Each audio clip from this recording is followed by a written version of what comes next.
Hi everyone. In this training, we will review how to complete the Standalone Youth Supplemental Survey in the Survey 123 tool.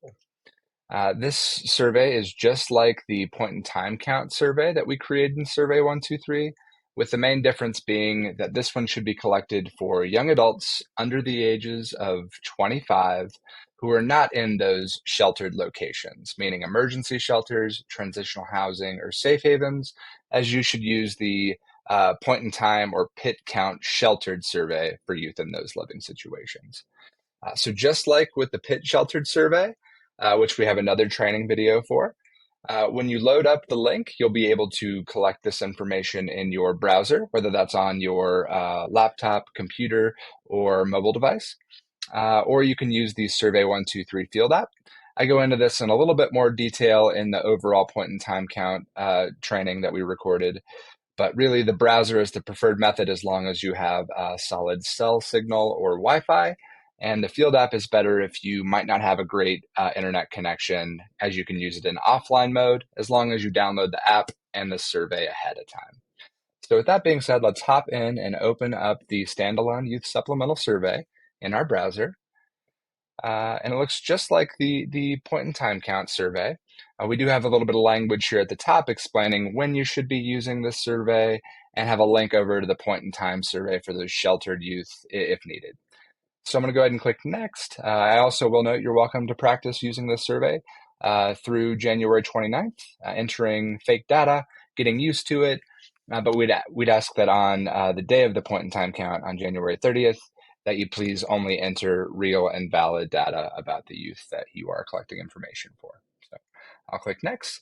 Right, just like with the point in time count survey, you can enter your agency or site. If you do not see your location or agency in the list, you can scroll down and pick other and type in the specifics. I'll just put other shelter provider for now for training purposes. Oops.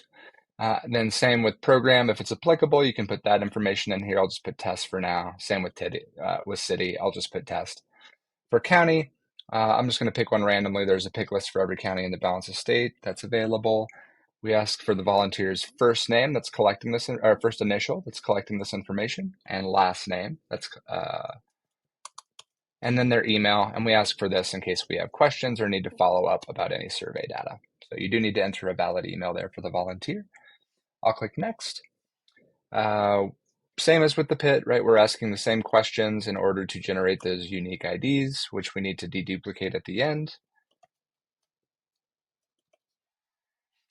We do have a kind of a qualifying question here asking if the date of birth is after January 30th of 1999, as this survey is only to be completed with folks who are under the ages of 25.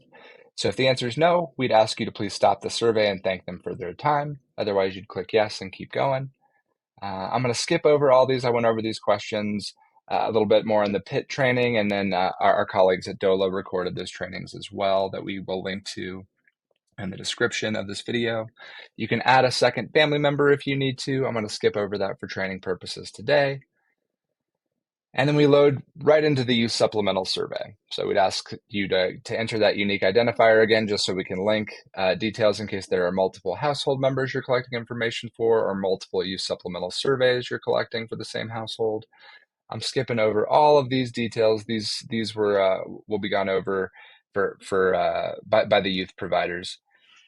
I'm going to scroll all the way to the bottom. I mostly just want to show you that after you go through these questions, which are all optional, there's prefer not to answer on the paper form if you're using the paper form. So if they prefer not to answer, you can just skip it in the digital survey tool.